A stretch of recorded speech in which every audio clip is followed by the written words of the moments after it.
지금 월드컵이 한참 진행 중에 있습니다.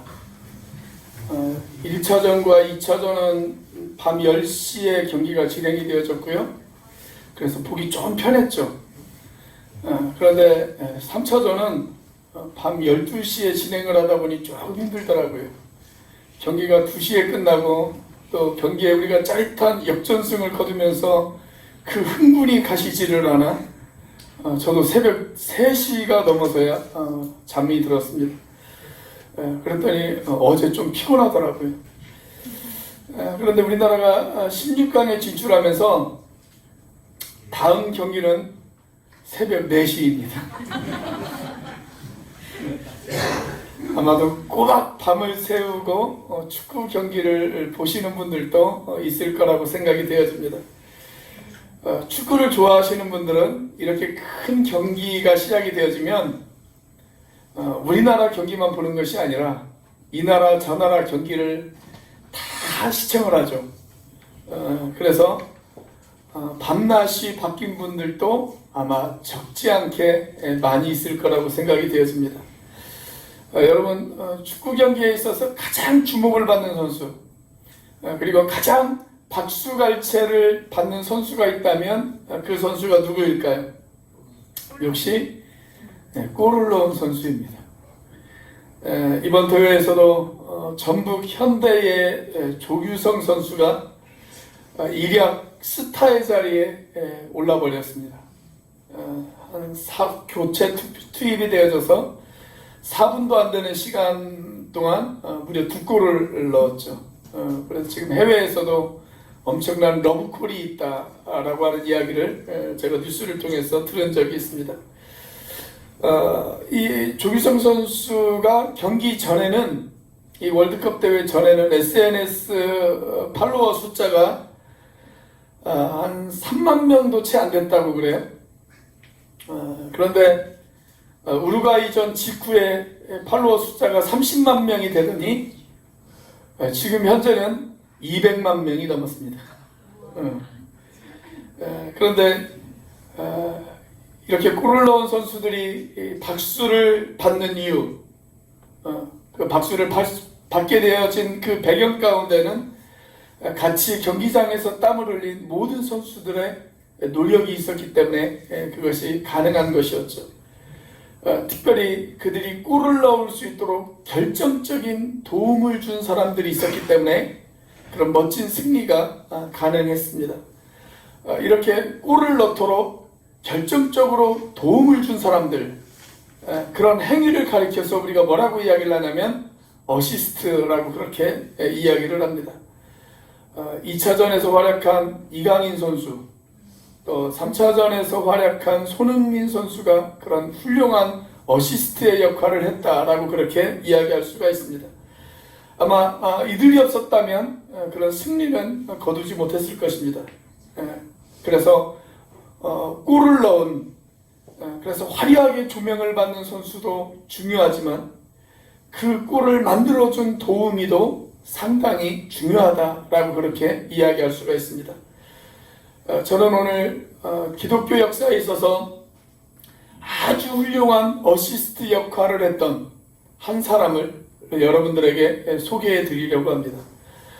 예수님이 골잡이였다면 예수님이 골을 넣도록 도와준 아주 훌륭한 어시스트 역할을 했던 한 사람, 그 사람의 이름이 바로 침례 요한 또는 세례 요한이라고 불리는 사람이었습니다.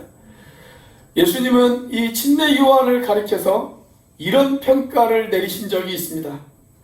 여자가 낳은 자 중에 요한보다 큰 자가 없다 라고 말씀하셨습니다. 얼마나 대단한 칭찬이에요. 여자가 안 낳은 사람이 있습니까? 다 여자가 낳았잖아요. 근데 여자가 낳은 자 중에 요한보다 큰 자가 없다. 그렇게 이야기를 하셨어요. 이 침례 요한은 예수님보다 한 6개월 전에 출생을 했죠. 그리고 구약시대의 마지막 선지자다라고 그렇게 우리가 이야기할 수가 있습니다. 동시에 신약시대가 시작되어지면서 예수 그리스도의 복음을 외친 최초의 선지자이고 최초의 증인이다 라고 그렇게 우리가 또 이야기할 수도 있습니다. 하지만 예수님이 등장하자마자 그 예수님에게 주인공의 자리를 내어주고 자신은 기꺼이 조연의 자리로 물러난 사람, 그래서 우리에게 아주 훌륭한 신앙의 모본이 되어진 사람, 그 사람이 바로 침례 요한입니다. 자, 우리 온누리 공동체가 닮아야 되는 이 사람, 우리 온누리 공동체의 모델이라고 할 수 있는 이 사람, 이 침례 요한은 과연 어떤 사람일까요? 첫째, 자신의 존재 이유를 분명히 알았던 사람입니다. 자신의 존재 이유를 분명히 알았던 사람입니다. 여러분, 기독교에서 자신의 존재 이유를 가리켜서 뭐라고 이야기를 하냐면 소명이라고 그렇게 이야기를 합니다. 침례 요한은 자기의 소명이 무엇인지를 분명히 알았어요. 여러분, 그의 소명이 무엇이었을까요? 복음을 전하는 것이었습니다. 그것이 그의 소명이었습니다. 자, 그렇다면 복음의 핵심이 뭘까요? 우리가 지난주에 살펴보았던 것처럼 복음의 핵심은 예수 그리스도입니다. 자, 우리가 지난주에 살펴보았던 마가복음 1장 1절의 말씀을 다시 한번 읽어보도록 하겠습니다. 시작! 하나님의 아들 예수 그리스도의 복음의 시작이라. 예수는 그리스도시고 예수는 하나님의 아들이시다. 이것이 복음의 핵심이에요. 이 고백이 얼마나 소중했는지 1세기 그리스도인들은 이 고백을 가지고 자신의 존재를 사람들에게 알리곤 했습니다. 초대교회 교인들은 핍박을 받는 시대에 살고 있었죠.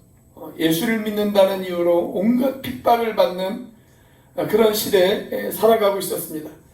그래서 자신이 그리스도인이라고 하는 사실을 공개적으로 사람들에게 알리지를 못했어요. 자, 그래서 초대교회 교인들이 만나면 자신이 그리스도인이라는 사실을 알리기 위해서 그들이 암호를 사용했습니다. 어떤 암호를 사용했을까요? 물고기 그림을 암호로 사용했죠. 물고기 그림. 왜 하필 암호가 물고기 그림이었을까요? 예수님의 제자들 중에서 많은 수의 제자들이 어부였기 때문에 물고기 그림을 암호로 사용했을까요? 여러분, 헬라어로 이 물고기라고 하는 단어를 익투스라고 그렇게 이야기를 합니다. 익투스. 가끔 자동차 뒤에나 아니면 포스터 아니면 간판에 보면 이런 그림이 그려져 있는 것 여러분 보신 적이 있지 않습니까? 그런데 이 물고기 그림에 글씨가 하나 쓰여 있죠. 익투스라고 쓰여 있습니다. 그 말은 물고기라고 하는 말입니다. 물고기. 그런데 초대교회 교인들은 이 익투스라고 하는 단어에 이런 의미를 갖다 붙였습니다. 익투스라고 하는 글자에 하나하나 문장을 만들었어요. 어떤 문장을 만들었냐면 예수스, 크리스토스, 데우, 히오스, 소테르 라고 하는 말입니다. 뜻은 예수는 그리스도이시고 하나님의 아들이시며 우리의 구세주시다. 그런 말이에요. 지금도 그 자동차 뒤에 보면 이런 그림을 붙이고 다니시는 분들이 종종 보이시죠? 이런 그림을 자동차 뒤에다 붙이실 거면 조심하셔야 됩니다. 신호도 잘 지키고 양보도 잘하고 그러셔야 돼요. 내가 그럴 자신이 없다. 그러면 제발 붙이지 마세요. 안 믿는 사람들도 이 물고기 표시가 그리스도인들을 상징하는 표시라는 것을 너무나도 잘 알고 있어요. 그래서 안 붙였다면 몰라도 일단 붙였다면 나로 인해서 그리스도가 욕먹지 않도록 조심하셔야 됩니다.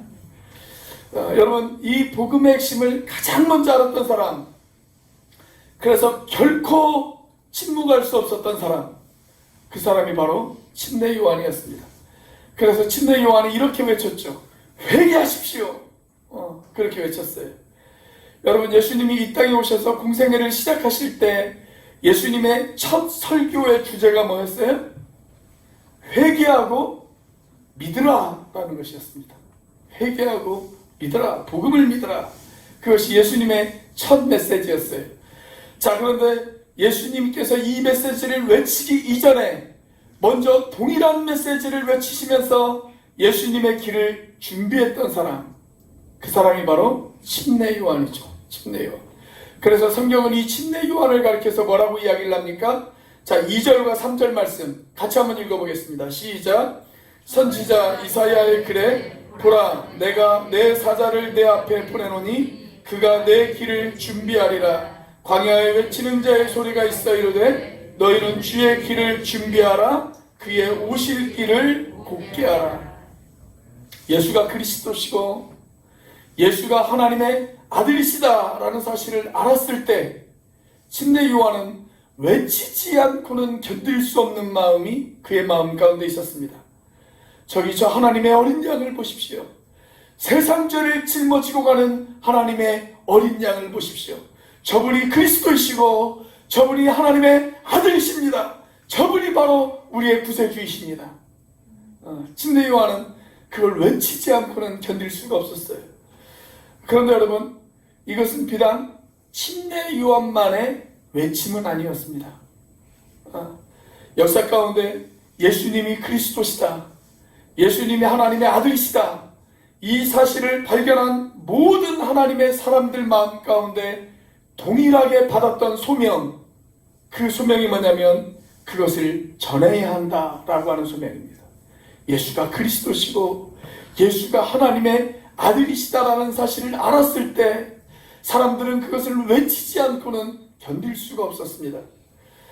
신학자이면서 목회자인 존 팀버라고 하는 사람이 쓴 마가복음이라고 하는 책이 있어요.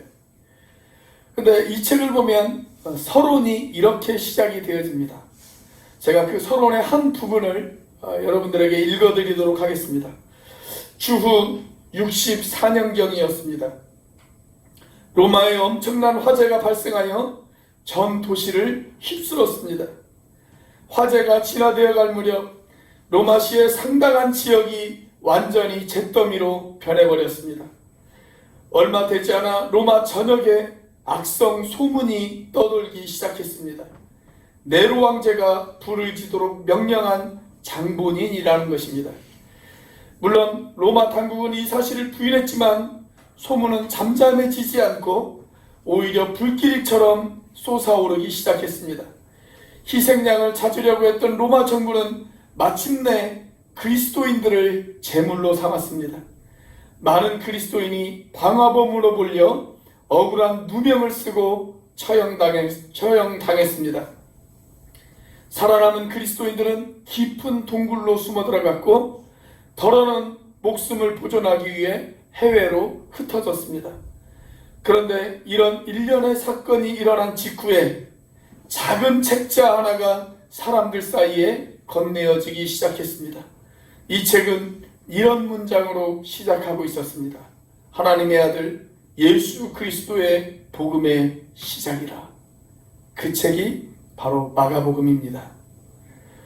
여러분, 그 당시 많은 사람들은 쫓기면서도 핍박을 받으면서도 흩어지면서도 결코 잠잠할 수 없었던 그들의 외침, 깊은 동굴에 숨어들어서라도 자신의 재산을 잃어버려도 심지어 자신의 목숨을 잃어버린다 할지라도 결코 멈출 수 없었던 그들의 외침, 그것은 바로 예수가 그리스도시고 예수가 하나님의 아들이시다 라고 하는 사실이었습니다. 이 복음을 외치는 것, 그것을 그들의 소명으로 생각했습니다. 침례 요한의 소명이 그것이었고 초대교회 모든 성도들의 소명이 바로 그것이었습니다.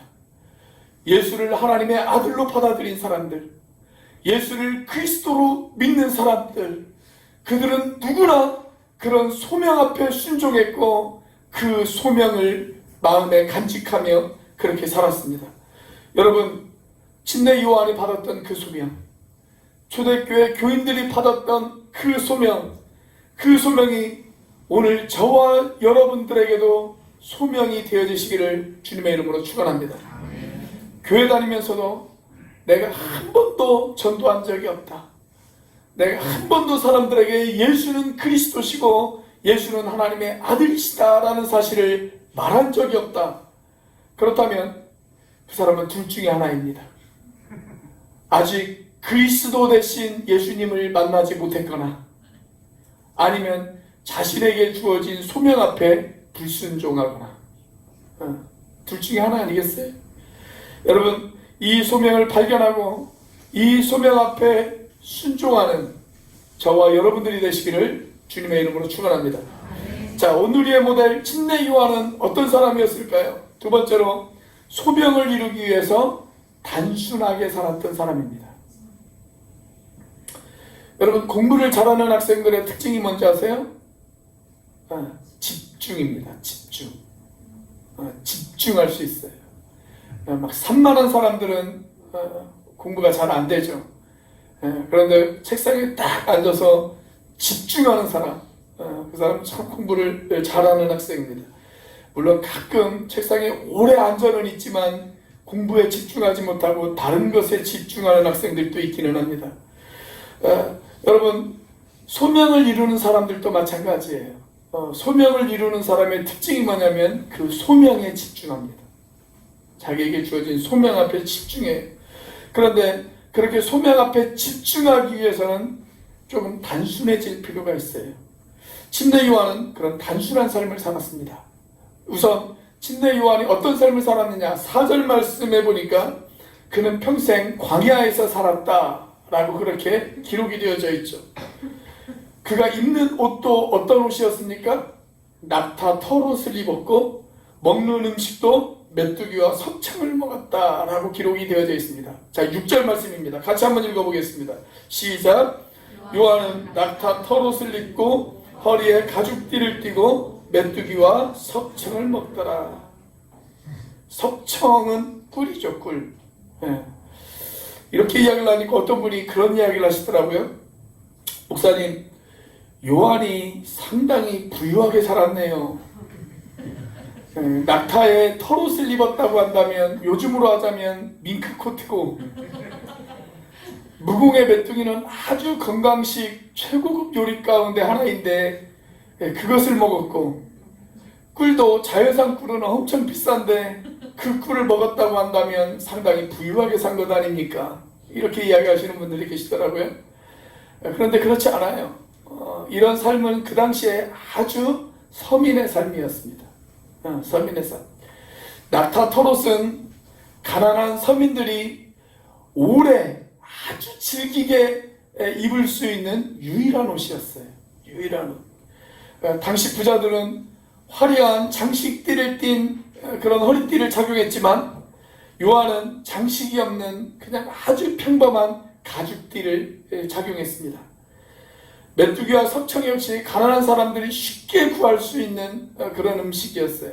메뚜기의 경우 날개를 떼어내고 다리도 떼어내고 그래서 삶거나 구워서 그렇게 먹었는데 아주 손쉽게 구할 수 있는 그런 서민 음식이었어요.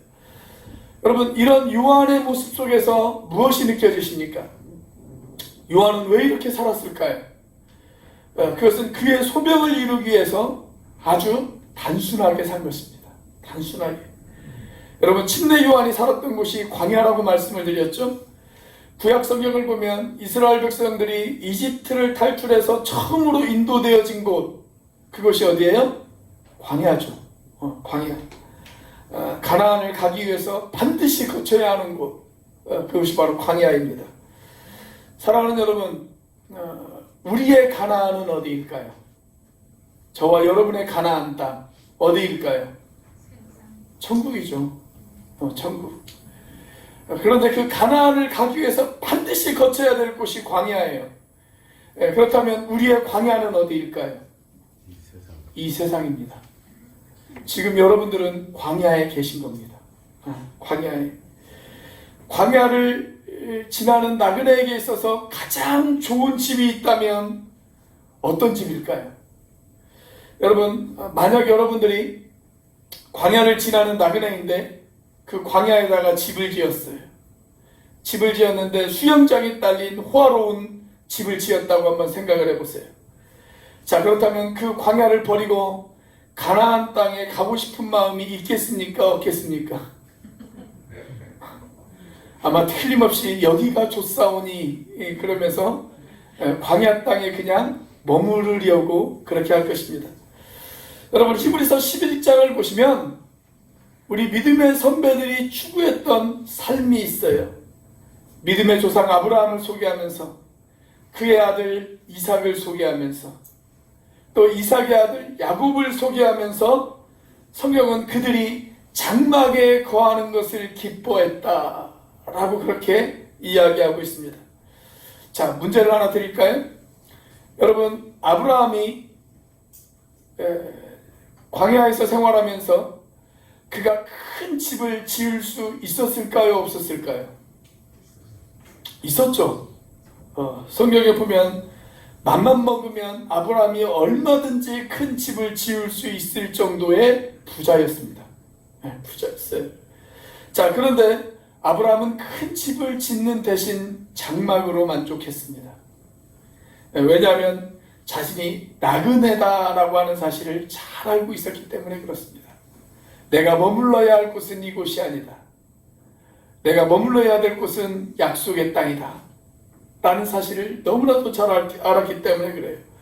그리고 하나님이 지으실 영원한 터를 아브라함이 바라보았기 때문이다 라고 히브리서 11장은 그렇게 우리에게 말씀하고 있습니다.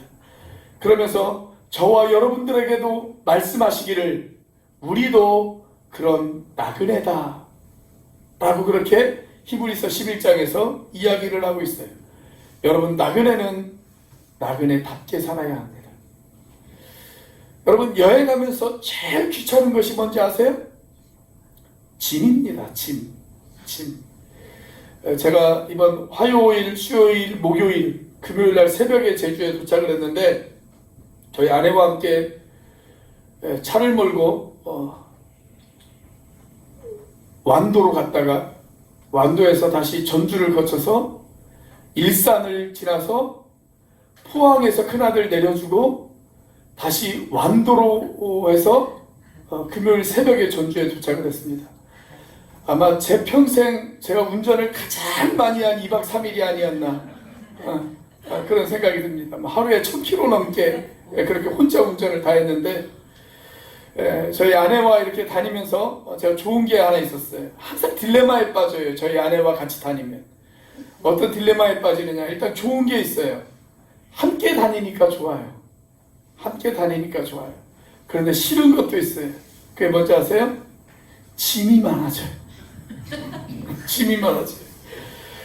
저는 혼자 다니면 그냥 가방 하나만 딱 들고 다니면 되는데 아내와 같이 다니면 무슨 짐이 그렇게 많은지 모르겠어요. 짐이 엄청나게 많아집니다. 여러분, 유대교 랍비 가운데 유대인들에게 커다란 영향을 끼친 네덜란드 출신의 유대교 랍비 호페츠 카임이라고 하는 사람이 있습니다. 폴란드 출신이네요.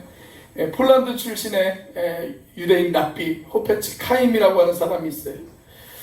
이분이 아주 대단한 학문을 가지고 있었고 또 아주 경건하게 살았던 사람이었고 아주 검소하게 살았습니다. 그래서 모든 유대인들에게 존경을 받는 그런 랍비였습니다.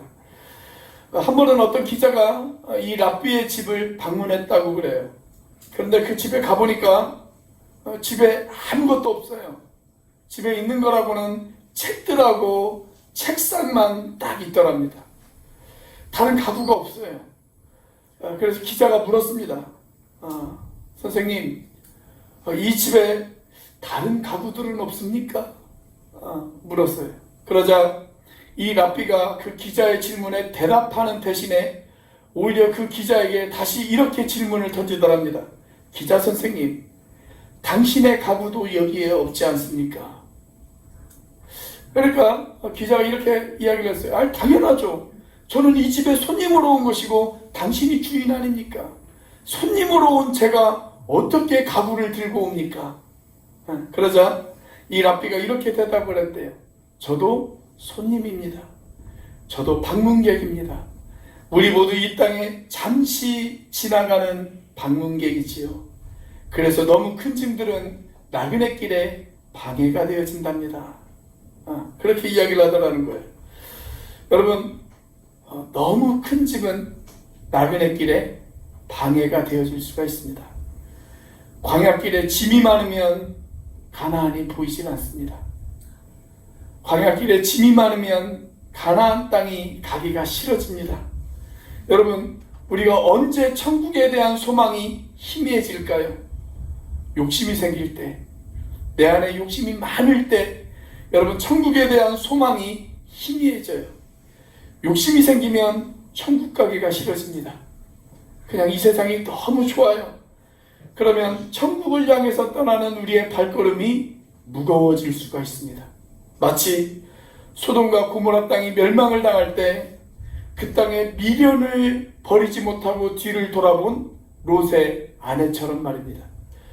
물질에 대한 욕심, 권력에 대한 욕심, 명예에 대한 욕심, 쾌락을 누리고 싶어하는 욕심이 나를 지배하기 시작하면 나그네 길이 힘들어질 수가 있습니다.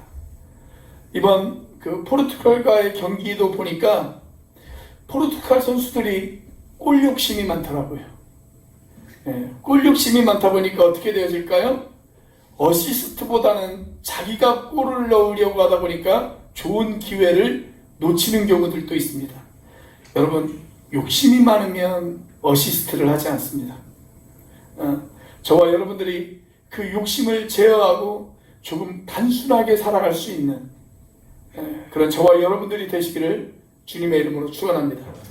자, 오늘의 모델 침례 요한은 어떤 사람이었을까요? 마지막 세 번째로 주연보다는 조연에 만족한 사람입니다.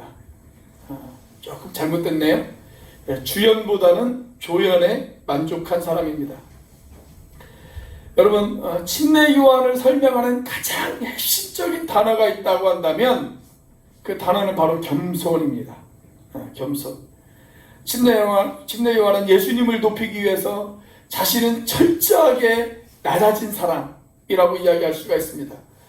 어느 날 이 침례 요한의 제자들에게 침례 요한이 예수님에 관해 설명을 하면서 이런 이야기를 한 적이 있습니다. 자, 7절 말씀입니다. 같이 한번 읽어보겠습니다. 시작. 그가 전파하여 이르되 나보다 능력 많으시니가 내 뒤에 오시나니 나는 굽혀 그의 신발끈을 풀기도 감당하지 못하겠노라. 그는 나보다 크신 분이다. 나는 그의 신발끈을 푸는 것조차 감당할 수가 없다.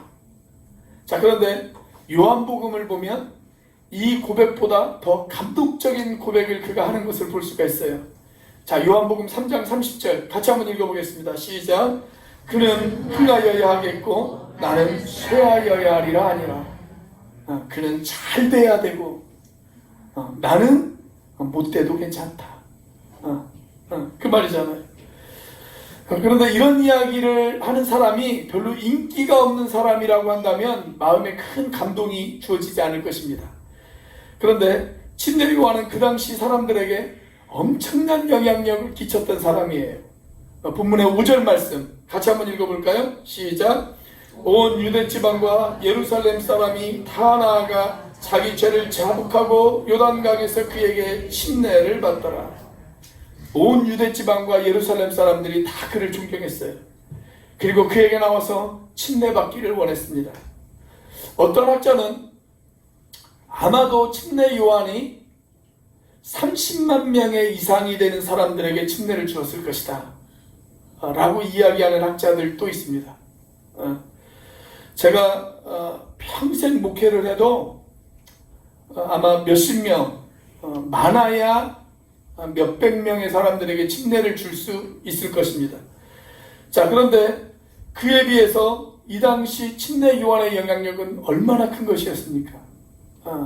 아마도 30만 명 이상의 사람들에게 침례를 주었다면 여러분, 그 사람의 영향력은 대단히 큰 건 아니겠어요? 자, 그런데 어느 날 예기치 못한 사건 하나가 이 침례 요한에게 발생을 합니다. 예수라고 하는 사람이 나타났어요. 예수라고 하는 사람. 그러자 지금까지 자기를 따랐던 모든 사람들이 예수를 따라가기 시작합니다. 심지어 자기가 믿고 자기가 사랑했던 자기의 제자들마저도 예수를 따라가기 시작합니다. 여러분, 이것을 좀 더 여러분들이 이해하기 쉽게 설명한다면 이런 상황이 벌어진 거예요. 제가 예전에 수요예배 시간에도 한번 말씀드린 경험이 있습니다만, 제가 여기에서 열심히 목회를 하고 있는데 어느 날 갑자기 예수님이 오셨어요. 그래서 저희 교회 맞은편에다가 바로 교회를 하나 개척을 하셨습니다. 여러분이라면 어느 교회 가시겠습니까? 이 교회에 오시겠습니까? 그 교회를 가시겠습니까? 우리 안수집, 우리 양철 안수집사님, 어느 교회 가실래요? 대답을 잘 하셔야 됩니다. 어느 교회 가시겠어요? 온누리교회를 나와야죠. 그 교회를 가셔야죠. 여러분, 예수님이 목회하시면 그 교회를 가셔야 됩니다. 그 교회를 포기하고 이 교회를 왔다. 사입입니다. 사입이에요. 아니, 예수님이 목회를 하시는데 당연히 그 교회를 가야 되는 건 아니겠습니까?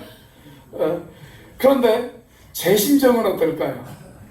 제 심정은 예수님이 오셔서 좋기는 좋아요. 그쵸? 예수님이 오셔서 좋긴 좋죠. 그런데 왜 하필 이곳입니까? 아니, 이왕에 개척을 하실 거면 사람들이 많은 서울로 가시든지, 아니면 여기보다 훨씬 열악한 일본이나 중국으로 가셔서 개척을 하시지 왜 하필 제주도입니까? 그것도 서귀포 놔두고 왜 하필 우리 교회 맞은편입니까? 그러면서 제가 아마 예수님을 원망했을 것입니다. 지금 그런 상황이 벌어진 거예요. 침례 요한에게 그런 상황이 벌어진 것입니다. 자, 그래서 요한의 제자들이 요한에게 묻습니다. 선생님, 사람들이 다 예수님을 따라갑니다. 옛말에 머리 검은 짐승은 거두는 것이 아니다 라고 했는데, 선생님 섭섭하지 않으세요? 서운하지 않으세요? 그렇게 질문을 던져요. 자, 그때 침례 요한이 어떻게 대답했는지 아세요? 자, 요한복음 3장 28절과 29절 같이 한번 읽어보겠습니다. 시작. 내가 말한 바 나는 그리스도가 아니요 그의 앞에 보내심을 받은 자라고 한 것을 증언할 자는 너희니라. 신부를 취하는 자는 신랑이나 서서 신랑의 음성을 듣는 친구가 크게 기뻐하나니 나는 이러한 기쁨으로 충만하였노라. 이런 말이죠. 나는 주인공이 아니야. 나는 주인공이 아니야. 주인공은 신랑 대신 예수님이야. 나는 그냥 신랑 옆에 서 있는 들러리에 불과해. 그런데 나는 내가 들러리가 되어진 것, 그것만으로도 기쁘고 행복해. 그 이야기예요. 나는 들러리만으로도 기쁘고 행복해. 제가 종종 소개하는 인물 가운데 코리텐 붐이라고 하는 할머니를 제가 몇 번 소개해드린 적이 있습니다. 이분에 관한 또 다른 일화 하나를 제가 소개해드리도록 하겠습니다. 이분은 나치의 핍박 속에서도 그 잔인한 형문 속에서 살아남아 전 세계를 돌아다니면서 예수 그리스도의 복음을 증거한 그런 아주 놀라운 신앙의 사람이었죠. 이분이 미국을 방문했을 때 가는 곳마다 엄청난 사람들이 몰려들었어요. 그리고 그녀의 간증이 끝나고 나면 많은 사람들이 박수갈채를 하면서 그녀를 환호해주고 그녀에게 따뜻한 박수를 보냈습니다. 그런데 그런 박수갈채를 받으면서도 이 코리 할머니는 늘 침착하셨다고 그래요. 늘 침착했어요. 어느 날 기자 한 사람이 코리 할머니에게 이렇게 질문을 던졌습니다. 여사님, 저런 우레와 같은 박수를 들으면 마음이 흥분되어지지 않으십니까? 그런 질문을 던졌어요. 자, 그때 코리 할머니가 이런 대답을 했다고 그래요. 예수님이 종려주일날 나귀를 타고 예루살렘에 입성을 했을 때 사람들이 호산나 하면서 환호성을 질렀습니다. 그것은 예수님에게 보내는 환호성이었습니다. 그런데 나귀가 그것을 자기에게 보내는 환호성이라고 착각하면 되겠습니까? 그렇게 이야기를 했다는 거예요. 네, 그러니까 저 사람들이 박수갈채를 하는 거, 그건 예수님에게 드리는 것이지 나에게 주는 것이 아닙니다. 나는 그냥 나귀 새끼에 불과합니다. 그 이야기예요. 여러분, 요한도 마찬가지예요. 요한도 철저하게 예수님만 높이기를 원했습니다. 자신의 고백처럼 자신은 그냥 광야에 외치는 소리로만 남아있기를 원했습니다. 그는 예수님이 오실 길을 준비했고 예수님이 등장하자마자 곧바로 무대 뒤로 퇴장합니다. 그리고 순교의 제물이 되어 형장의 이슬로 사라졌습니다. 주연보다는 조연이 되어지기를 기꺼이 원했던 사람, 1인자가 아니어도 행복했던 사람, 머리가 되기보다는 성실하고 충실한 꼬리가 되어지기를 원했던 사람, 자신은 꿀잡이가 아니라 꿀잡이에게 어시스트해주는 그 역할을 누구보다도 잘 알고 있었던 사람, 그 사람이 바로 침례 요한이었습니다. 사랑하는 여러분, 여러분은 어떻습니까? 예수님을 높이기 위해서라면 기꺼이 조연의 자리에 서시겠습니까? 예수님을 높이기 위해서라면 기꺼이 낮은 자리, 섬김의 자리, 이름 없이 빛도 없이 헌신해야 하는 그 자리, 나를 포기해야 하는 그 자리, 그 자리에 기꺼이 서실 준비가 되어 있으십니까? 기도하시겠습니다.